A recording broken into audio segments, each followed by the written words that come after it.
រៀបសួរសំណប់ចិត្តដែលជាហ្វេនរបស់ប្រជាជនកម្ពុជាហើយនេះខ្ញុំមកថតបងប្អូនជាប្រដ្ឋខ្មែរ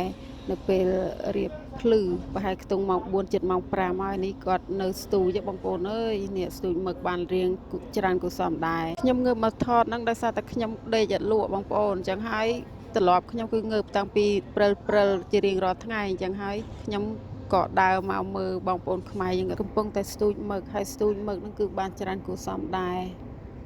និយាយពីទស្សនវិជ្ជាពេលរៀបភ្លឺនឹងផងអូយស្រស់ស្អាតខ្លាំងណាស់បងប្អូនអើយខ្ញុំថតពីមួយកន្លែងទៅមួយកន្លែងពីកន្លែងមួយទៅកន្លែងមួយអញ្ចឹងទៅ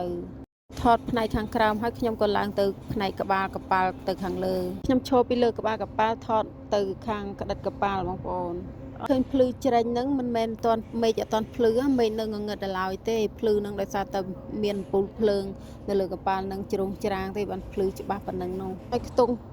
ហើយមកជាខាងនេះហ្នឹងមានអ្នកស្ទូចមឹកដែរនេះអ្នក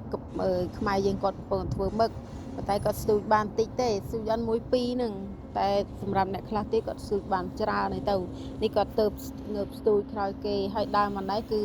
មេឃរៀងភ្លឺច្បាស់ហើយនេះផ្នែកខាងចុងភៅគាត់អាំងត្រីអាំងអីបងប្អូនហើយនេះគាត់ចិត្តបន្លែស្លហើយថតមកខាងក្តិតកប៉ាល់ដើរនេះថតមកជានេះថតដោយបន្ទប់ទឹកហើយនេះជនជាតិ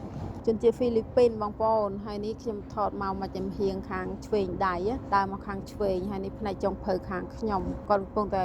រៀបចំស្លហើយនេះបងស្រីគាត់មកអង្គុយជួយចិត្តបន្លែ